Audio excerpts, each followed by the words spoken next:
So good morning guys. और 21 जून के current affairs के रिवीजन वाले वीडियो में सबसे पहले हम पुराने महीने के करंट अफेयर्स का रिवीजन करेंगे। तो हमारा पहला प्रश्न क्या है, कतर में भारत का अगला राजदूत एम्बेसडर किसे नियुक्त किया गया? तो आंसर होगा दीपक मित्तल को। और अभी बहरीन में भी भारतीय राजदूत बने थे, कौन? पीयूष श्रीवास्तव। कतर की कैपिटल दोहा है, करेंसी है कतरी रियाल। और बहरीन की कैपिटल मनामा है और करेंसी है बहरीन दिनार। अच्छा, आप लोगों को स्टार्टिंग में बता दूं, अगर कोई इस वीडियो को फर्स्ट टाइम देख रहे हैं तो जनवरी से लेके अभी मिड यानी कि 15 जून तक जितने भी इंपॉर्टेंट एम्बेसडर या हाई कमिश्नर यानी कि राजदूत या उच्चायुक्त नियुक्त हुए थे, उन सब का डेडिकेटेड ऑडियो बना दिया है मैंने, ताकि आप उनका रिवीजन कर सको। और उस ऑडियो रिवीजन का लिंक आपको नीचे डिस्क्रिप्शन में मिल जाएगा, तो वहां जाकर के आप उसे सुन सकते हैं। फिर किस राज्य सरकार ने जीवन अमृत योजना शुरू की है? तो आंसर होगा मध्य प्रदेश सरकार ने। इसमें क्या होगा, त्रिकूट चूर्ण जो कि पीपल, अदरक, काली मिर्च वगैरह मिला करके तैयार किया गया है, वो संक्रमित वाले क्षेत्रों को, अभी जो वो संक्रमण फैला है ना, तो संक्रमण वाले क्षेत्रों में नागरिकों को निशुल्क बांटे गए इस योजना के अंतर्गत, ताकि उनकी इम्यूनिटी को बढ़ाया जा सके। फिर यूनाइटेड नेशन में भारत का स्थायी प्रतिनिधि परमानेंट रिप्रेजेंटेटिव के रूप में नियुक्त किया गया टीएस तिरुमूर्ति को। यूनाइटेड नेशन हेडक्वार्टर न्यूयॉर्क में है और सेक्रेटरी जनरल ने एंटोनियो गुतेरेस, पुर्तगाल से हैं ये। पुर्तगाल की कैपिटल लिस्बन है। फिर लोक उद्यम चयन बोर्ड यानी कि पब्लिक एंटरप्राइजेस सिलेक्शन बोर्ड का नया अध्यक्ष बनाया गया राजीव कुमार को। फिर Punjab national bank housing finance के इंतरिम एमडी सीईओ के रूप में किसे नियुक्त किया गया? नीरज व्यास को। फिर आयुर रक्षा क्लिनिक शुरू किया केरल सरकार ने। फिर है अंतरराष्ट्रीय वित्तीय सेवा केंद्र प्राधिकरण यानी कि international financial services centre authority, इसकी स्थापना कहाँ पे की गई? गांधीनगर में की गई। ये जो भी फाइनेंशियल सर्विसेज होती हैं उनको रेगुलेट करने का काम करेगा। फिर किस भारतीय मूल की लड़की ने मंगल ग्रह के पहले हेलीकॉप्टर का नाम रखा? तो आंसर होगा वनीजा रूपाणी। और नाम क्या रखा? इंजीन्यूटी। फिर किस राज्य ने नेबरहुड क्लासेस शुरू की? तो आंसर होगा त्रिपुरा। त्रिपुरा की कैपिटल अगरतला है। इसमें क्या था, मतलब कोई भी जो स्कूल के टीचर है उन्हें बोला गया कि अपने घर में या घर के आस पड़ोस में किसी भी एक स्टूडेंट के घर पे जाकर के आपको मैक्सिमम 5 बच्चों को पढ़ाना है, सोशल डिस्टेंसिंग का ध्यान रखते हुए। लॉकडाउन के समय शुरू किया गया था ताकि बच्चों की पढ़ाई छूटे ना। फिर किस राज्य की सरकार ने पत्रकारों के लिए 50 लाख रुपए के जीवन बीमा कवर की घोषणा की थी? असम सरकार ने। और इसी तरह से हरियाणा सरकार ने भी 10 लाख रुपए की बीमा की घोषणा की थी। और उड़ीसा सरकार ने कोविड-19 से जो पत्रकारों की डेथ हो गई है उनके परिवारों को 15 लाख रुपए देने की घोषणा की थी। बढ़ते आगे। फिर जापान के ऑर्डर ऑफ राइजिंग सन से सम्मानित किया गया किसको? थंगजाम दभाली सिंह को। थंगजाम दभाली सिंह ये मणिपुर के डॉक्टर हैं। ये इंपॉर्टेंट क्वेश्चन है, याद रखना। फिर गूगल पे इंडिया की नई सलाहकार किसे नियुक्त किया गया? तो आंसर होगा शिखा शर्मा को। फिर है किस बैंक ने विकास अभय ऋण योजना शुरू की? तो आंसर होगा कर्नाटक विकास ग्रामीण बैंक ने। और कर्नाटक का जो धारवाड़ है वो निर्वाचन क्षेत्र है प्रहलाद जोशी का, जिनके पास कोल एंड माइंस मिनिस्ट्री है। तो इस अभय योजना में होगा क्या, इस अभय विकास ऋण योजना में? तो इसमें एमएसएमई सेक्टर के उधारकर्ताओं को 1 लाख रुपए तक का लोन दिया जाएगा, वो भी बिना किसी सिक्योरिटी के। फिर है ऑस्ट्रिया में किसे भारतीय राजदूत बनाया गया? तो आंसर होगा जयदीप मजूमदार। एक जयदीप सरकार भी नाम आप याद रखना, लेसोथो में भारतीय राजदूत बने हैं। फिर है 2020 के निक्की एशिया पुरस्कार के लिए चुना गया प्रोफेसर टी प्रदीप को। आईआईटी मद्रास के प्रोफेसर हैं ये। इन्होंने साइंस एंड टेक्नोलॉजी में इस पुरस्कार को जीता है क्योंकि इन्होंने एक ऐसी टेक्निक बनाई है जिससे 2 पैसे प्रति लीटर में स्वच्छ पीने योग्य पानी मिल सके। फिर मनरेगा के तहत सबसे ज्यादा रोजगार देने वाला राज्य कौन सा बन गया है? तो याद रखना, पहले छत्तीसगढ़ इसका आंसर था, मैंने आपको पढ़ाया भी है, कई बार हमने रिवाइज भी किया है, लेकिन अब अपडेटेड में आपको बता रहा हूँ और आपको याद भी होगा, उत्तर प्रदेश बन चुका है मनरेगा के तहत सबसे ज्यादा रोजगार देने वाला राज्य। ये आपको याद रखना है। अच्छा, इसी तरह से आपको करंट अफेयर्स रेगुलर पढ़ने के लिए, अपडेटेड रहने के लिए कहा जाता है, क्योंकि चीजें चेंज होती रहती है, अपडेट होती रहती है। अभी तो यूपी है, मान लो कोई और राज्य ने अगर इससे ज्यादा रोजगार दे दिया मनरेगा के तहत तो फिर आंसर चेंज हो जाएगा। तो आप अपडेटेड रहोगे तो चीजें आप सही करके आओगे। फिर ओपन बजट सर्वेक्षण 2019 में बजट पारदर्शिता व जवाबदेही के मामले में भारत की रैंक क्या रही? 117 देशों में से भारत 53 नंबर पे रहा था। टॉप पे न्यूजीलैंड था। फिर फेड कप हार्ट अवार्ड के लिए नामांकित होने वाली पहली भारतीय खिलाड़ी कौन बनी थी? और अब तो ये जीत भी चुकी है, तो आप प्रश्न को ऐसे भी बोल सकते हो, फेड कप हार्ट अवार्ड को जीतने वाली पहली भारतीय खिलाड़ी कौन है? तो सानिया मिर्जा आंसर होगा। महिलाओं का टेनिस टूर्नामेंट होता है ये फेड कप, और जो पुरुषों का होता है उसे डेविस कप बोलते हैं। फिर किस राज्य के काले चावल को जीआई टैग मिला था? तो मणिपुर इसका आंसर होगा। इसके साथ अभी तमिलनाडु के कदलाई मित्तई मूंगफली की कैंडी होती है, उसको भी जीआई टैग मिला था। और गोरखपुर टेराकोटा को, तीनों को एक साथ मिला था, पढ़ा था हमने। फिर दुनिया का सबसे ज्यादा देखा जाने वाला कार्यक्रम ये रामायण बना था, लॉकडाउन के समय काफी देखा गया इसको। मतलब जो 16 तारीख का दिन था, 16 अप्रैल का दिन था, उसी दिन 7.7 करोड़ लोगों ने इसको देखा और इस तरह से ये रिकॉर्ड बना था। बढ़ते आगे। तो चलिए कल के करंट अफेयर्स को भी रिवाइज कर लेते हैं। पहला प्रश्न आपसे पूछा जा रहा है, अफोर्डेबल हाउसिंग लोन योजना सरल, इसको शुरू किया किसने? आईसीआईसीआई होम फाइनेंस ने। तो अगर आपकी सैलरी साल भर की 6 लाख रुपए या उससे कम है तो आपको इसके तहत 35 लाख रुपए तक का लोन मिल सकता है।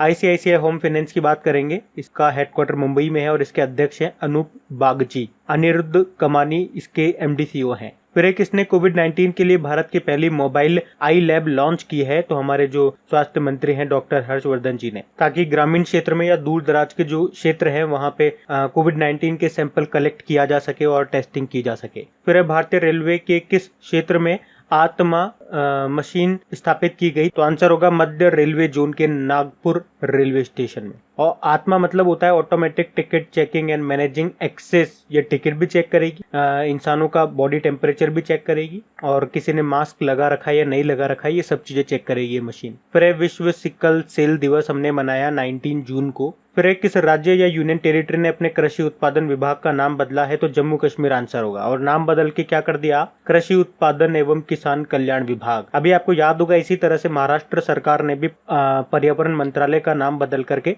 पर्यावरण व जलवायु परिवर्तन विभाग रखा था। फिर किस शहर में आईसीयू बेड और वेंटिलेटर की जानकारी देने के लिए एयर वेंटी एप्लीकेशन लॉन्च किया? तो आंसर होगा मुंबई में।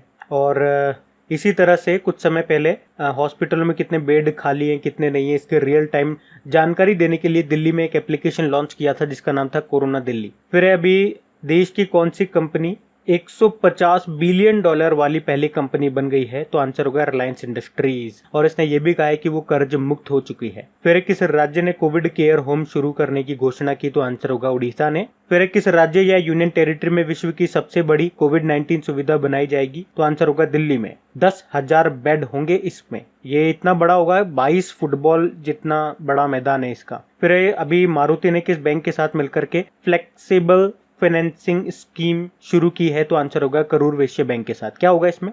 आप जैसे मारुति की गाड़ी लेने जाते हो तो उसकी जो ऑन रोड प्राइस होती है, जो उसकी ऑन रोड प्राइस होगी उतना आप लोन ले सकते हो। मतलब आपको अभी क्या होता है, लोन लेने जाते हो कुछ डाउन पेमेंट वगैरह देनी पड़ती है, उसके बचे हुए का लोन मिलता है। लेकिन पूरे इसमें ऑन रोड आने तक गाड़ी जितने की होगी उतने का लोन आपको मिलेगा और उसके अलावा 6 माह की आपको ईएमआई में छूट भी दी जाएगी। और ये सब किया जा रहा है कि लोग आए और मारुति से गाड़ी खरीदे। अभी आपको पता है कोरोना के कारण काफी आर्थिक संकट आया है, तो लॉकडाउन के पहले या कोरोना के पहले जिन लोगों ने प्लानिंग की थी कि कार वगैरह खरीदेंगे, और ये सब किया जा रहा है कि लोग मारुति में आए, कार वगैरह खरीदे तो उनका बिजनेस आगे बढ़े, कारों की यूनिट बिके, क्योंकि अभी कोरोना काल आ गया, आपको पता है स्थिति खराब है सभी लोगों की। अच्छा, करूर वैश्य बैंक की बात करेंगे। इसका हेडक्वार्टर करूर में है जो कि तमिलनाडु में है।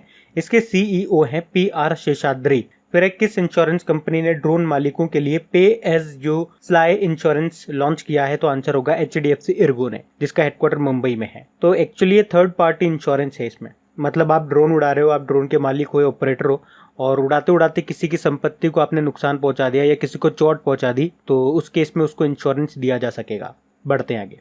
तो चलिए स्टैटिक क्वेश्चंस की बात कर लेते हैं। तो पहला प्रश्न है, राष्ट्रीय ऊर्जा संरक्षण दिवस नेशनल एनर्जी कंजर्वेशन डे कब मनाया? तो आंसर होगा 14 दिसंबर को। फिर मधुमेह दिवस डायबिटीज डे, ये हम मनाते हैं 14 नवंबर को। फिर आपसे पूछ रहे हैं चंपानेर पावागढ़ पुरातत्व पार्क यानी कि आर्कियोलॉजिकल पार्क, ये आपका कहाँ पर है? ये आपका है गुजरात में। और ये चंपानेर पावागढ़ पुरातत्व पार्क है, ये यूनेस्को का विश्व धरोहर स्थल भी है। फिर बुद्ध इंटरनेशनल सर्किट कहाँ पर है? ये एक इंडियन मोटर रेसिंग सर्किट है यानी कि परिपथ है जो कि आपके ग्रेटर नोएडा में है। फिर वाडा का हेडक्वार्टर कहाँ पर है? World anti doping agency. तो आंसर होगा मॉन्ट्रियल कनाडा में। और नाडा की अगर बात करेंगे, नेशनल एंटी डोपिंग एजेंसी, तो इसने अभी अपना ब्रांड एम्बेसडर बनाया था सुनील शेट्टी को। फिर सार्क का हेडक्वार्टर कहाँ पर है? सार्क का हेडक्वार्टर आपका काठमांडू में है। फिर भारत की सबसे बड़ी अंतरदेशीय खारे पानी की झील इनलैंड सॉल्ट वाटर लेक, ये आपके राजस्थान में है। राजस्थान में कौन सी लेक है? सांबर लेक है। वैसे भारत की सबसे बड़ी और दुनिया की दूसरी सबसे बड़ी तटीय खारे पानी की झील है आपकी, जिसे लगून झील भी बोलते हैं, चिल्का लेक है जो कि उड़ीसा में है। ये इनलैंड है, ये आप थोड़ा सा अंतर ध्यान रखना। फिर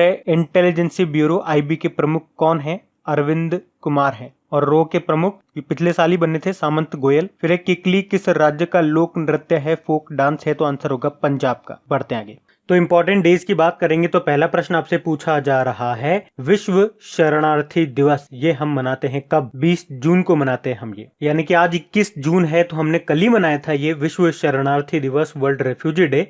और इस बार की थीम नई वाली आप याद रखो, एवरी एक्शन काउंट्स, क्योंकि अभी तक जितनी बार भी ये डे आया था हमने 2019 की थीम पढ़ी थी, क्योंकि 2020 का हमने सेलिब्रेट नहीं किया था। अब 2020 का हम सेलिब्रेट कर चुके हैं कल, तो अब इसकी नई थीम आपको याद रखनी है, एवरी एक्शन काउंट्स। फिर है वर्ल्ड अर्थ डे। वर्ल्ड अर्थ डे हमने 22 अप्रैल को मनाया और इसकी थीम थी क्लाइमेट एक्शन। और एक 22 मार्च को वर्ल्ड वाटर डे होता है, ये भी याद रखना। और वर्ल्ड वाटर डे की इस बार की थीम थी वाटर एंड क्लाइमेट चेंज। फिर है वर्ल्ड मलेरिया डे, ये तो 25 अप्रैल को मनाते हैं और इस बार की थीम क्या रही? तो इस बार की थीम वही है जो पिछली बार रही थी, zero malaria starts with me. फिर है राष्ट्रीय पंचायती राज दिवस, 24 अप्रैल को मनाया। और वर्ल्ड इंटेलेक्चुअल प्रॉपर्टी डे 26 अप्रैल को मनाते हैं और इस बार की थीम थी innovate for a green future. फिर अंतरराष्ट्रीय खदान जागरूकता दिवस, इंटरनेशनल माइंस अवेयरनेस डे, ये हमने 4 अप्रैल को मनाया। फिर राष्ट्रीय समुद्री दिवस, नेशनल मेरीटाइम डे, ये हमने 5 अप्रैल को मनाया है। और इसी बार 5 अप्रैल को हमने एक और नया डे मनाया है, अंतरराष्ट्रीय अंतरात्मा दिवस, इंटरनेशनल डे ऑफ कॉन्साइंस। फिर world health day. World health day हम मनाते हैं 7 अप्रैल को और इसकी थीम क्या रही? Support nurses and midwife. फिर वर्ल्ड होम्योपैथी डे। फिर वर्ल्ड होम्योपैथी डे, ये 10 अप्रैल को मनाया और थीम थी enhancing the shape of homeopathy in public health. फिर वर्ल्ड हीमोफीलिया डे, ये हमने 17 अप्रैल को मनाया और इसकी क्या थीम थी? Gate plus involved. तो गाइज ये था आज का हमारा करंट अफेयर्स का रिवीजन वाला वीडियो। अगर वीडियो अच्छा लगा हो, हेल्पफुल लगा हो, तो प्लीज वीडियो को अपने दोस्तों के साथ में शेयर जरूर कीजिएगा। अब कुछ क्वेश्चंस आप लोगों से पूछे जाएंगे, क्वेश्चंस आप लोग लगाइएगा और देखिएगा कितने क्वेश्चंस आप लोगों से बन पा रहे हैं। बाकी हम इनको कल डिस्कस करेंगे। ये रहे क्वेश्चन आपके सामने।